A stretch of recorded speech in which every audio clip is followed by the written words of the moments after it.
तो पीर जिलानी तमाम आलम इस्लाम से ये अर्ज़ करना चाहता है, तीसरी बात और आखिरी बात, आप लोग सोचें कि आप पर कंट्रोल अल्लाह ने किसको दिया? हवाओं पर कंट्रोल किसने दिया? फ़िज़ाओं पर कंट्रोल अल्लाह ने किसको दिया? आसमान पर चमकता हुआ सूरज शुआएं किसके लिए पैदा करता है? आसमान पर चमकता हुआ चांद किरणें किसके लिए मुहैया करता है?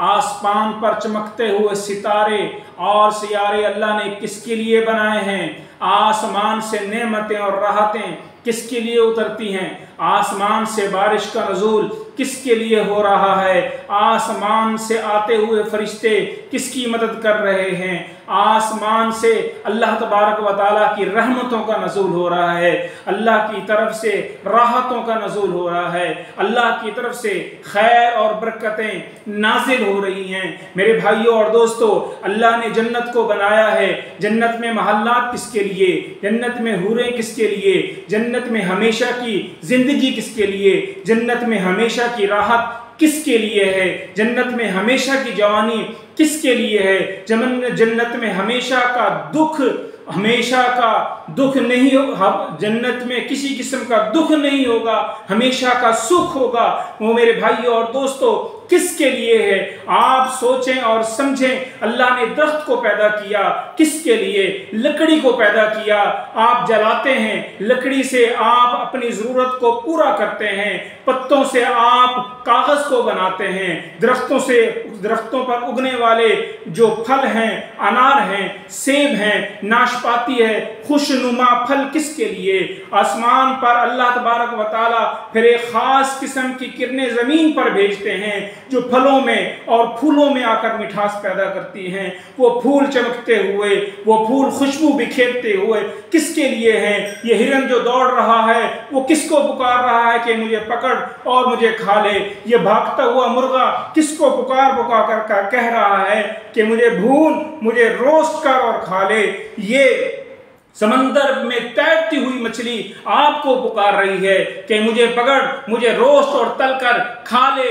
ये भागते हुए वेड़े और कट्टे आपको पुकार रहे हैं। ये बटेर और नायाब किस्म के तीतर मेरे भाइयों और दोस्तों हमें पुकार कर कह रहे हैं। मासूम चिड़िया कह रही है, चिड़े कह रहे हैं कि हमें पकाओ, हमें खाओ, हमें ज़िबह करो और अल्लाह की नेमतों का शुक्र करके उसकी इबादत करो। मैं तुमसे बदला दुनिया में भी नहीं लूंगी, क़यामत के दिन भी नहीं लूंगी। मेरे खानदान का फर्द तुमसे कोई बदला नहीं लेगा। जब ये सारी की सारी नेमतें, राहतें अल्लाह ने हमारे लिए पैदा की हैं तो अल्लाह ऐलान फरमा रहे हैं कि अल्लाह के नबी ऐलान फरमा रहे हैं, अद्दुनिया मलऊनतुन व मा फीहा मलऊना इल्ला आलिमुन औ मुतअल्लिमुन अल उलमाउ वरसतुल अंबिया वल्लज़ीना ऊतुल इल्म दरजात। ये सारी की सारी आयात हमें बता रही है कि हमने तुम्हें फिर कुरान के लिए पैदा किया, हमने हदीस के लिए पैदा किया, नबियों की खिदमत के लिए पैदा किया, सहाबा इकराम के अदब और एहतराम के लिए पैदा किया,